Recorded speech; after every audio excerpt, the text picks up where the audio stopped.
What would you do if you suspected your own family member was one of America's most wanted criminals? All your life, you thought this person couldn't be capable of violence, and yet now you were put in front of evidence suggesting they had killed 3 people and hurt dozens of others. Would you try to persuade them to stop or talk to authorities? Or would you do nothing at all? Back in 1995, David Kaczynski was asking himself the very same questions.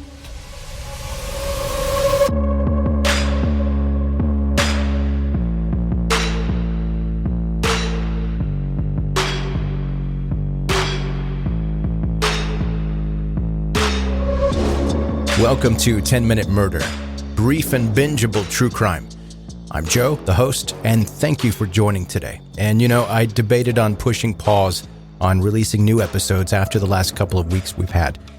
After seeing the grieving families of the recent mass shootings, and then right after that, you see groups of politicians from both sides of the aisle turning it into some sort of political circus. One side thinks the issue is guns and the ease and ability of getting them, regardless of background. And the other side thinks that more guns is the answer, arming teachers and faculty, having more resource officers patrolling, more locked doors. And there are honestly points to be made on both sides of this, and I hope that there is some sort of action taken, but the solution isn't turning our schools into prison. The solution isn't taking the guns from the responsible gun owners. In my opinion, the root cause of this issue is the mental health crisis that's going on in this country right now. I think that all sides can agree with the fact that the common denominator in nearly every mass shooting that we've had, the perpetrator has had mental illness to some varying degree or another. And very few of them have sought meaningful treatment. They've walled off most of their friends and family. And the reason I didn't pause these episodes until I'm sure that we're all in a better mental space about this is for one main reason. The details of these stories that you hear me talking about are interesting and entertaining to pass the time. But the very large majority of them shed a spotlight on what I just mentioned, unchecked mental illness. That's been an unspoken common theme that you may have picked up on from the beginning of this podcast when it started a couple of years ago. It's my hope that your takeaway from this podcast is that mental health issues, mental illness, is a real thing. It affects real people and people that you don't even realize in your family, your friend circle. Some of them may be dealing with mental health issues. Of course, not on the level always of becoming a murderer, but maybe. The point is that you don't know. And the murderers you hear me talking about on this podcast, for the most part, are neighbors with ordinary people. People like you and me. They have family and friends, and their lives intersect with people that have no idea what demons they are fighting internally. The stigma of being mentally ill is thankfully changing. More people are seeking treatment than ever before, and treatment is more available than it ever has been. But there are still those walking among us that are one manic episode away or one insult away from doing unspeakable things to other human beings. So I'm asking that you pay close attention to the people around you. Help them get help if they need it. Call the authorities if you think it's gone beyond some sort of intervention. To me, genuine compassion for others will go a long way in saving future lives. That and not making guns available to people with a history of violence or mental illness. Let's try that for starters. Okay, now let's get to the story today.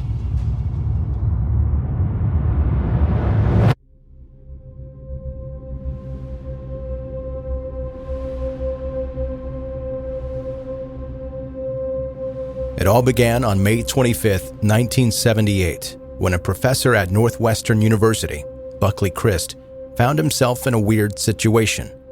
Someone had noticed a package in a parking lot at the University of Illinois at Chicago with Buckley's returning address written on it.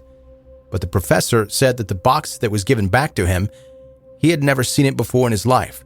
He felt suspicious, so the professor requested help from the campus police, which was a smart move for Buckley, but not so great for Officer Terry Marker, who opened the box, causing it to explode in his hands. Officer Marker survived with minor injuries, mainly because the person who sent the package was still learning. He would hone his craft over time.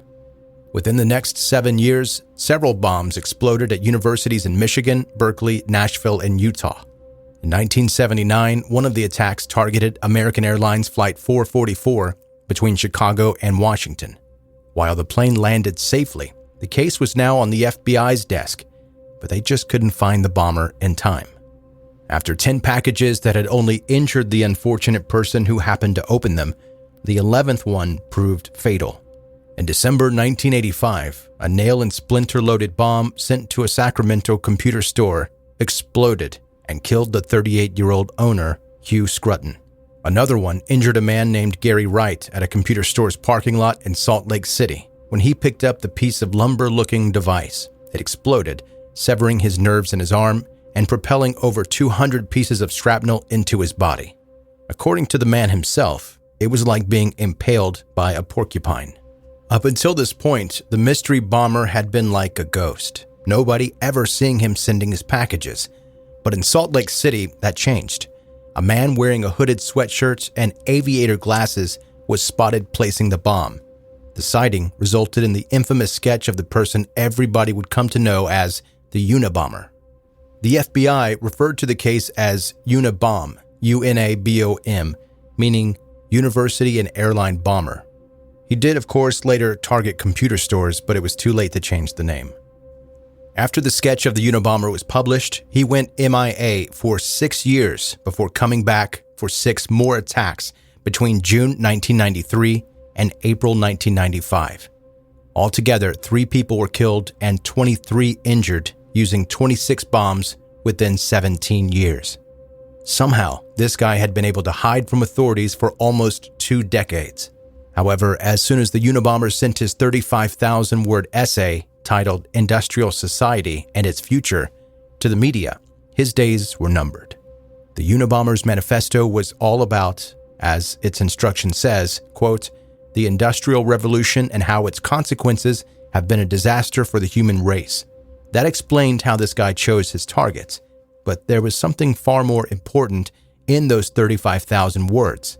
The way the Unabomber spoke. Before the manifesto had even been published, a woman named Linda Patrick had some suspicions that she knew who the Unabomber was.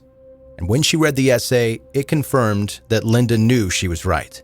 She asked her husband David Kaczynski to read it too, and his jaw literally dropped within the first few pages.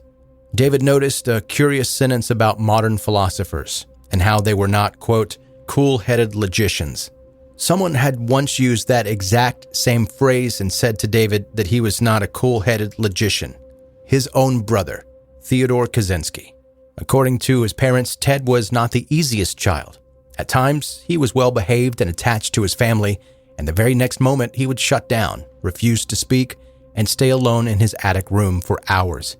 Ted's mother, Wanda, was so worried about her son's lack of social skills, she used lemonade and cookies to lure neighborhood children over, hoping Ted would make even just one friend.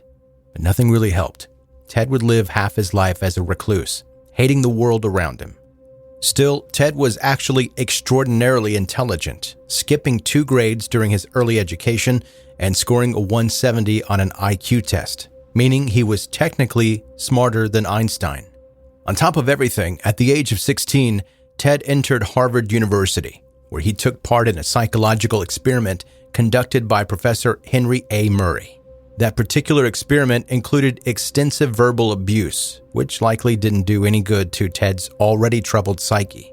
He eventually became a teacher, but he struggled to be in contact with his students, so Ted finally gave up and abandoned his academic career in 1969 to pursue a primitive life. Ted ended up building himself a small cabin in the woods near Lincoln, Montana. There, he lived without electricity, without technology, and almost without human contact. But of course, just isolating himself was not enough for Ted Kaczynski. He wanted to make people understand how technology was ruining not just his life, but the human way of life. So in his tiny cabin, Ted began to build bombs. Some of them he mailed to his targets, and others he personally delivered.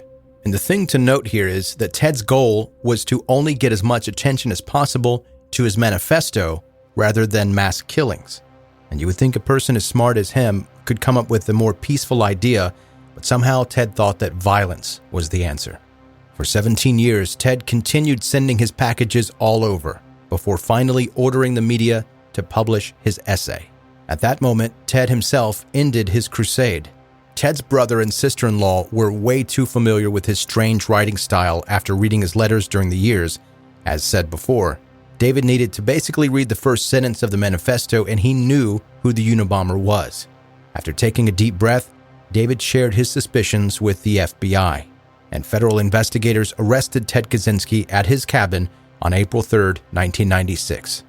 Before his trial, Ted first tried to kill himself in January 1998, then ordered his lawyer not to use any type of insanity defense, denied he was in any way mentally ill, wanted to represent himself, and just after his request was rejected, Ted decided to plead guilty to 13 federal bombing-related charges.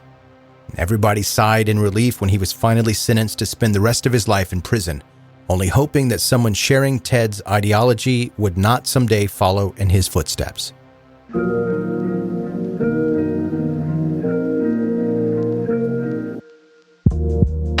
That's today's 10-Minute Murder, brief and bingeable true crime.